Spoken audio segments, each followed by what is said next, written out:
अस्सलाम वालेकुम संगत की हाल है तबीयत से ठीक है। उम्मीद कर कि तुम सारे ठीक हो। सो यार कई डी तू सोशल मीडिया ते एक मूवी दी बहुत चो आई पई बुल्ला दी ते उहदे बहुत ज़्यादा पॉडकास्ट थींदे पे हैं मजाक रात उन्होंने दे जेड़े अदाकार आन पे उन्होंने ज़बरदस्त कड़े ने एंट्री कराई गई है, इस्तकबाल किया गया है। अच्छा बहुत ज़्यादा मतलब सोशल मीडिया ते इंडिया दे कड़े ने बहुत ज़्यादा उस मूवी दी चो आई पई भाई ज़बरदस्त। असा भी आके यार शान दी इतने अरसे बाद मूवी आती पई है, कोई ज़बरदस्त मूवी उसी शान है। मतलब काफ़ी अरसे बाद ही पंजाबी मूवी लैके आंदा पिया है। मतलब विच दसे ने बुल्ले शाह का करैक्टर है पिया।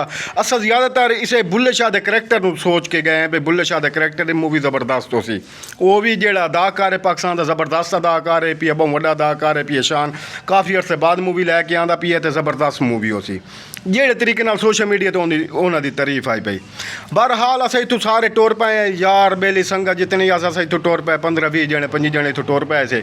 अस इतों खर्चा करके गए अस उस जिमें अस सैल में दी रौनक बने से मूवी चलिए शान दी एंट्री थी उस जी खड़े थी कि सारे असा क्लैपिंग की ताड़ियाँ बजाइन शोर शराबा पाया से सीटियाँ मारियाँ से आहा हा कमाल है कमाल है। उस जी उस तो बाद बुल्ले ने आरड़ी फेरिए विलन वाशरूम के मतलब एक खेतों के निकले है छोटा पेशाब करने वास्ते उन्होंने लड़की मिल गई है उस हन्नी मचा दी है। जेड़ा विलन शान है पिया वो भी गड्डी खड़ा के हल्का थीवन वास्ते उड़ेगी है उन्हें भी लड़की मिल गई है।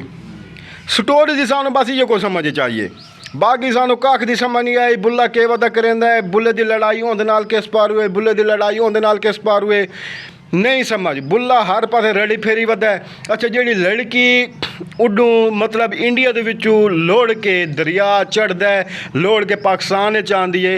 हिके टाइम दे दें भाई वो दरिया सुक्का पिया है कुछ ही गए नहीं 2 मिनट तो पहले कड़े ना उड़े ऐलान थी दे दें तो इडो अड चफेरू पानी है। एक तो इतनी मतलब नचाकी ये कोई मेरे समझदारी वाली गल कह नहीं जेड़े एक क्लिप बनाए ने। अच्छा उस तो बाद विच बइयां भी सह चगलान पईयां बई मतलब ओंदी मां नूं कड़े इसनूं ओंदे प्यो नूं मारी वेंदे गीली वेंदे ओंदी मां नूं मारी वेंदे ओंदी भैन नूं चाई वेंदे भैन ओंदे नूं मौके ते चाह के नहीं गए उन्हें छोड़ी वेंदे वाल बाद पता लगता है बई ओंदी भैन नूं चाह के वग गए। बुल्ला लड़न गया वदा है अंधेरा कमरा है पिया काली ऐनक पा के भैन ओंदी नूं पकड़ी बैठे। बुल्ला पर्सनैलिटी बना के टाई शाई काला कोट पैंट हर चीज़ ला के काली ऐनक पा के लड़दा वदा है। ओंदी पकड़ के भैन नूं गया तो लड़न लमन बदला गया वदा है टाई शाई ला के।